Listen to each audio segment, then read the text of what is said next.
नमस्कार दोस्तों, मैं आपका दोस्त आपका भाई मोहम्मद बिलाल। आज फिर से हम एक नया टॉपिक लेकर आए हैं जो कि है क्रोशिया वीएफएस के ऊपर। तो दोस्तों स्टार्ट करते हैं। दोस्तों मेरे पास क्वेश्चन और क्वायरीज के साथ साथ आपको बताइए आप लोगों का प्यार बढ़ता जा रहा है और उसके साथ इंक्वायरी भी आ रही हैं। तो दोस्तों एक भाई का मेरे पास अभी रिसेंटली मैसेज आया था कि सर मुझे बताइए क्रोशिया का है ना प्रोसेस कैसा है और सर वीएफएस का क्या प्रोसेस है। तो दोस्तों क्रोशिया का प्रोसेस मैंने है ना आपको पहले भी अपनी जो पुरानी वीडियो है उसमें मैंने डाल रखा है। अगर आपको किसी को देखना है तो प्रोसेस दे सकते हैं। और ये टॉपिक पे आज हम बात करेंगे वीएफएस के बारे में कि वीएफएस का क्या रोल होता है और वीएफएस में कैसे प्रोसेस आगे बढ़ता है। तो चलो स्टार्ट करते हैं। तो दोस्तों जैसे ही है ना आप अपने सारे डॉक्यूमेंट्स कलेक्ट कर लेते हो, जैसे कि आपका ऑफर लेटर हुआ, अकोमोडेशन हुआ, वर्क परमिट हुआ और इसके साथ आपका इंश्योरेंस हुआ और फ्लाइट टिकट डमी जो होता है ये आपके पास आ जाता है। तो उसके बाद आपको है ना वीएफएस की अपॉइंटमेंट लेनी पड़ती है सबसे पहले। तो अब अपॉइंटमेंट का सबसे ज़्यादा इशू आता है।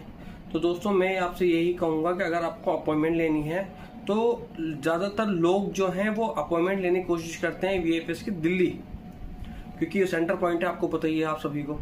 तो दोस्तों मैं क्योंकि रश भी सबसे ज़्यादा वहीं होता है तो मैं यही कहूँगा कि आप है ना सीधा या तो मुंबई की ले सकते हैं वीएफएस का, आप चंडीगढ़ है, हैदराबाद है, आप मतलब मल्टीपल इंडिया में बहुत सारे ना इनके ऑफिसेज हैं जहाँ पे ना आप वीएफएस से अपनी फाइल सबमिशन करा सकते हैं। और ऐसा कुछ नहीं है आप किसी भी प्रदेश के हों, किसी भी राज्य के हों, इफ यानी आप किसी भी स्टेट के हों, तो आपको कोई ऐसा डाउट नहीं है कि ना कि यार हम पंजाब के हैं तो दिल्ली में हमारा हो जाए, ऐसा कुछ नहीं है।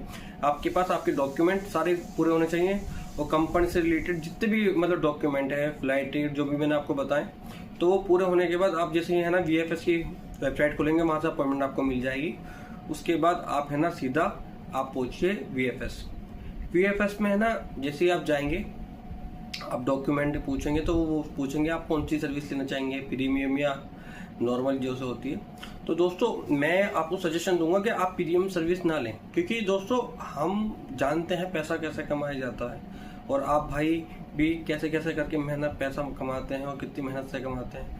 तो मैं जानता हूँ कितनी वैल्यू होती है। तो दोस्तों उस चीज़ के लिए मैं आपके लिए फ़ायदे के लिए ही बता रहा हूँ कि आप प्रीमियम लॉन्च ना लेके बेसिक वाला जो नॉर्मल है वो लें, क्योंकि दोस्तों उसमें लगभग अगर आप जाते हैं मुंबई तो फीस ऐसे ही पड़ती है। टोटल अप्रोक्स आइडिया जो पड़ता है वो 19,000 रुपये के आसपास का पड़ता है, टोटल जो बता रहा हूँ मैं आपको, ठीक है ना।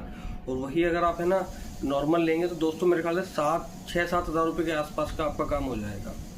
तो खामों का कोई है ना बेकार में पैसा ज़ाया नहीं करना है आप लोगों को, और वही काम वहाँ होगा प्रीमियम में और वही काम आपका नॉर्मल में होगा। ऐसा कुछ नहीं है कि अगर आपने है ना प्रीमियम कैटेगरी ले ली है तो है ना आपका वीज़ा